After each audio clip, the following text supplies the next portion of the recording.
Your own channel. इस video में हम करने जा रहे हैं MCom first year IBO fourth के मोस्ट इंपॉर्टेंट क्वेश्चन के बारे में कि जो 2022 में अब जो क्वेश्चन आने वाले हैं उस बारे में शॉर्ट नोट्स में क्या क्या आ सकता है और डिफरेंस बिटवीन। फर्स्ट जो क्वेश्चन आएगा वो है शिपिंग बिल क्या होता है और बिल्स ऑफ एंट्री क्या होता है। ये दो क्वेश्चन शॉर्ट नोट में भी आ सकते हैं और इन दोनों में के बीच में डिफरेंस भी आ सकता है। उसके बाद हमारा जो नेक्स्ट क्वेश्चन है वो आता है फॉरेन एक्सचेंज कवर। उसके बाद नेक्स्ट क्वेश्चन है export under rules 19 of central excise rebate scheme.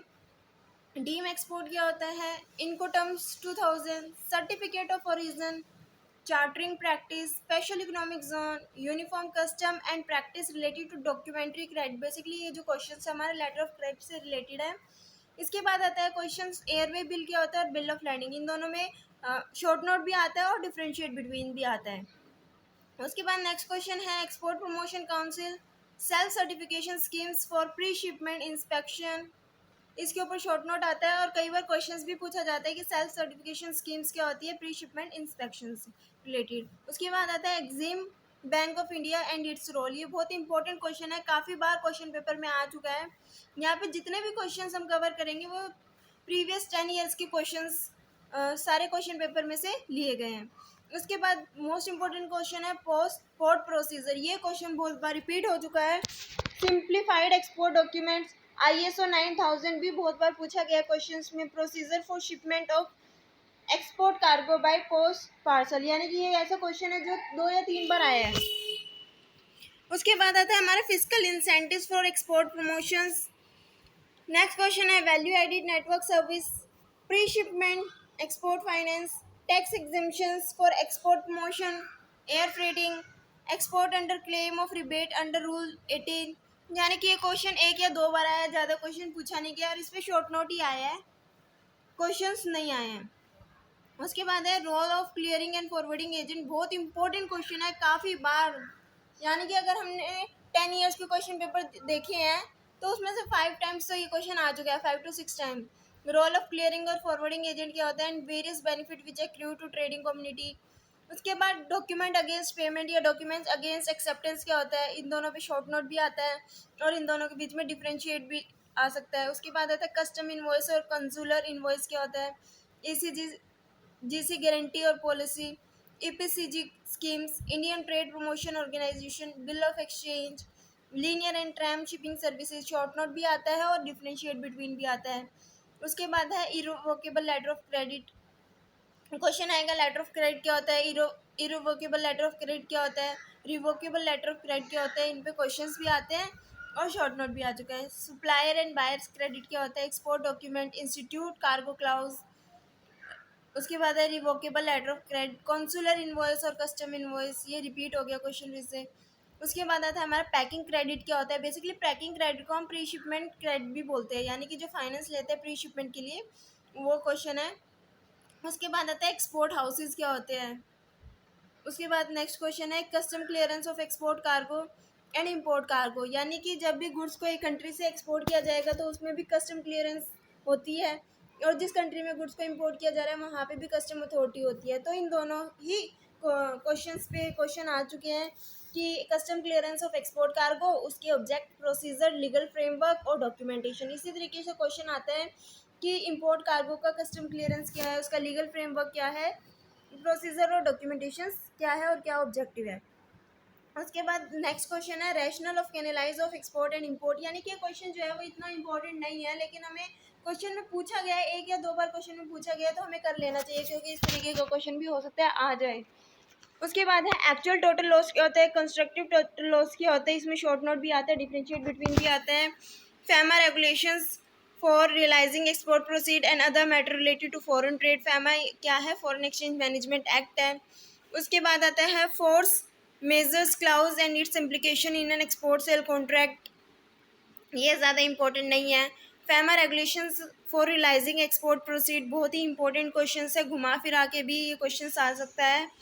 उसके बाद है fixation of brand rate for duty drawback, obtaining advance authorisations, licence under duty exemption scheme, self certification scheme for quality, export licensing, rationales, procedures, documentations. उसके बाद है electronic commerce, marine insurance contract, central excise clearance of export cargo, इसके अंदर कौन सा आता है? ये बहुत ही इंपॉर्टेंट क्वेश्चन है, बहुत बार पूछा गया है हमारा। Central excise clearance of export cargo, इसमें हमें प्रोसीजर्स भी करने हैं एंड रिलेटेड डॉक्यूमेंट्स, क्या क्या डॉक्यूमेंट्स इससे रिलेटेड है। Rules 18 of central excise rule, what are the authorities involve. ठीक है, उसके बाद नेक्स्ट क्वेश्चन आता है हमारा different types of control exercise export, rationale of export trade control, export credit insurance not only help exporter but also bank who provide finance for export transactions, foreign trade act, IC number. ठीक है, IC number क्या होता है? Importer exporter code number. उसके बाद next question आता है हमारा there is no difference between domestic and international sale contract. उसके बाद आता है IIFT is the government agency set up for the purpose of disseminating information about foreign market and export import opportunities. Next important questions है various kind of pearls against which insurance cover can be obtained, different types of bill of lading and its role in export trade, broad objective of export, that is Quality Control and Inspection Act 1963, various systems of quality control and pre-shipment inspection in India, our diversified export business may help in reducing risk in business। यानी कि अगर हम सिर्फ एक country में export ना करके different countries में अपना एक्सपोर्ट करते हैं तो जो हमारा रिस्क होता है वो भी क्या होता है? डाइवर्सिफाई हो जाता है और रिस्क भी कम हो जाते हैं। उसके बाद था objective of export assistance is to neutralise the incidence of internal taxes and import content of export product. Foreign trade policy of India encourages the industry to enhance its competitiveness in the global market. Various factors which motivate a firm to export. Various payment terms used in export trade. Documentary collection या documentary credit, यानी कि सीधा हमसे question ये ना पूछ के कि DP या DA क्या होता है, डॉक्यूमेंट अगेंस्ट एक्सेप्टेंस या डॉक्यूमेंट अगेंस्ट पेमेंट क्या होता है, क्वेश्चन आ सकता है बिल ऑफ एक्सचेंज क्या होता है, या फिर क्वेश्चन आ सकता है डॉक्यूमेंट्री कलेक्शंस क्या होता है। तो ये तीन तरीके से क्वेश्चन बन के आ सकता है। या फिर हम बात करें नेक्स्ट क्वेश्चन की, लेटर ऑफ क्रेडिट होता है क्या है, इररिवोकेबल लेटर ऑफ क्रेडिट क्या होता है, या फिर डॉक्यूमेंटेशन क्रेडिट क्या होता है, डॉक्यूमेंट्री क्रेडिट क्या होता है। इस तरीके से क्वेश्चन जो है वो घूम के आ सकते हैं, तो हमें पता होना चाहिए कि किस तरीके से क्वेश्चन फॉर्म हो सकता है। उसके बाद नेक्स्ट क्वेश्चन है various steps along with the documents involve in export from receipts of export order till realisation of export proceeds, यानी कि कौन कौन से स्टेप इन्वॉल्व होते हैं एक्सपोर्ट ऑर्डर से लेके एक्सपोर्ट प्रोसीड्स तक। यानी कि जब भी हमने एक्सपोर्ट ऑर्डर को रिसीव किया और जब हमें उस ऑर्डर की पेमेंट मिली, पूरा प्रोसीजर्स क्या है। Relevance of export credit and ECGC in export promotion, how does it help exporter, give example. Next duties of exporter under FOB and CIF contract, यानी कि बेसिकली अगर आपने इनको टर्म्स कर लिया 11 की 11 तो उसकी उसी का पार्ट है क्या क्या ड्यूटीज़ होती है, क्या क्या राइट्स होते हैं। उसके बाद आती है recent trend in India's foreign trade stating its compositions and direction have any significant changes take place during last 10 years। ECG enhance the credit worthiness of the export transactions and also exporter partner involved in letter of documents, यानी कि letter of credit में कौन कौन सी parties involve होती है। International trade is the engine of economic growth. Export documents are indispensable in any export-import transaction. Cardinal principle of insurance claim is that the insured has to fulfill clearly defined responsibility. Also mention procedure and related documents. The Central Excise Act 1944 and the Central Excise Rules 2000 incorporations a variety of schemes designed with a single purpose that excisable goods to be exported should not be burdened with excise duty. Why EDI become necessary for international business? What strategies, advantages, and what strategy, what strategic advantages an exporting unit may get through EDI? Give example, its purpose, operational sense, opportunity, benefits. उसके बाद next question आता है right a comprehensive essay on infrastructure for export promotion in country, discuss working of any one institute setup for the purpose. SEG special economic zone have played an important role in promoting exports. Cargo insurance is essential in international business. All exports, with no exception, have to be physically inspected by the government agencies. All paperwork in export-import business is necessary and can easily be avoided. Role of marketing effort is crucial in export promotion. It is statutory obligation to get the goods inspected before shipment. If so, name relevant legislation also describe the situation when the goods can be exported without the permission of authority designed by legislation. What are the efforts undertaken to simplify export procedure and documents in recent years? Next question आता है हमारा broad features of present day compositions of India's foreign trade, both import and export. Do you envisage any changes in view of expected higher rate of growth in near future? Various type of cargo insurance contract, their characteristic and benefit to policy holder with examples. Different terms of payment in exim trade, which is safest from exporters point of view. Salient features of current exim policy. Are any changes necessary in international situations prevailing and need to accelerate growth rate? Types of post-shipment finance institutions set up for export promotion in relation rational and working of any five institutions.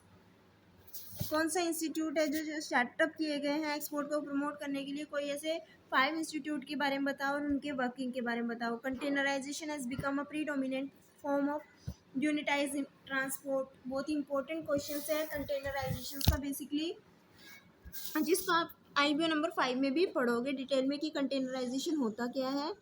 एक ही subject से question कर लो, या तो IBO 4 से कर लो या IBO 5 से कर लो, दोनों ही सब्जेक्ट में क्वेश्चन इन्वॉल्व है. उसके बाद आता है Exim bank don't compete with commercial bank but supplement services provided by them to exporter. Custom clearance help in regulating foreign trade in accordance with national objective. Method of dispute settlement in exim trade and which method is best for Indian exporter discussed with examples and merits and demerits. Letter of credit क्या होता है? Various type of commercial document in is used in export.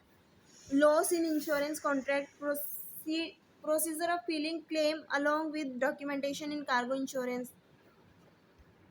Next question, obtaining payment through confirmed irrevocable letter of credit is the best method of realizing export proceed. Basically हमें क्या करना है? Irrevocable letter of credit के बारे में जानना है. Credit risk क्या होता है? Type of covers issued by ECGC. import finance require and method of import finance. RBI regulation to this. Frustration of contract, major provision concerning export, especially regulations concerning realization of export proceeds under FAMA. उसके बाद आता है हमारा next question, export through profitable is a highly risky and complex business. RBI through it's exchange control regulation regulate terms of payment in export business.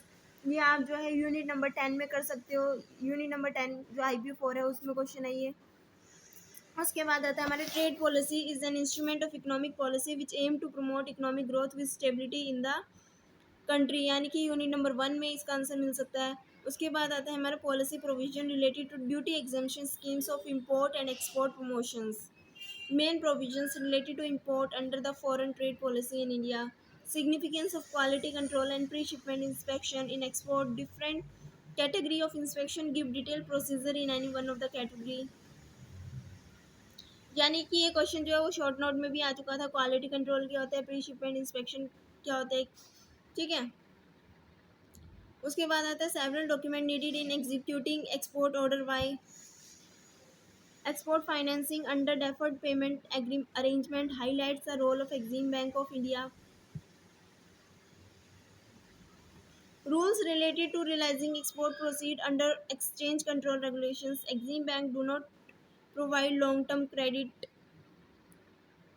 ये comment करके बताना था हमें इस पे कि क्या ये सही है कि हमारा जो एक्सिम बैंक है do not provide long term credit.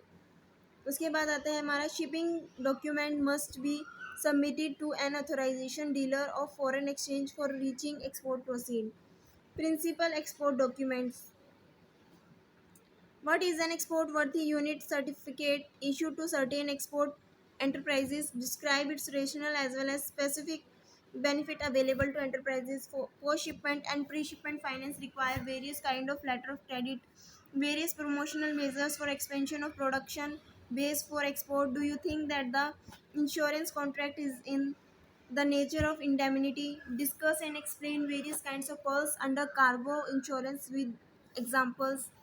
उसके बाद आता है legal frame in terms of major acts governing foreign trade of India. Discuss macro general provisions related to export under the foreign trade policy. So ये कुछ थे हमारे questions जो बहुत ज़्यादा इंपॉर्टेंट क्वेश्चंस थे एग्ज़ाम पॉइंट ऑफ व्यू के लिए। अगर आप चाहते हो कि मैं आपको एक पीडीएफ फाइल दूँ इन सारे क्वेश्चन से रिलेटेड, जहाँ पे आप सारे क्वेश्चंस जो वो अच्छे से देख सकें, तो कमेंट सेक्शन में कमेंट करके बताना। और इन सारे के सारे क्वेश्चंस पे मैं सेपरेटली वीडियो भी बना चुकी हूँ, जिसको आप देख सकते हैं और सारे के सारे क्वेश्चंस को रिवाइज कर सकते हैं। अगर किसी भी सेपरेट क्वेश्चंस पे आपको वीडियो चाहिए तो वो भी आप कमेंट सेक्शन में कमेंट करके ज़रूर बताइएगा। Thanks for watching.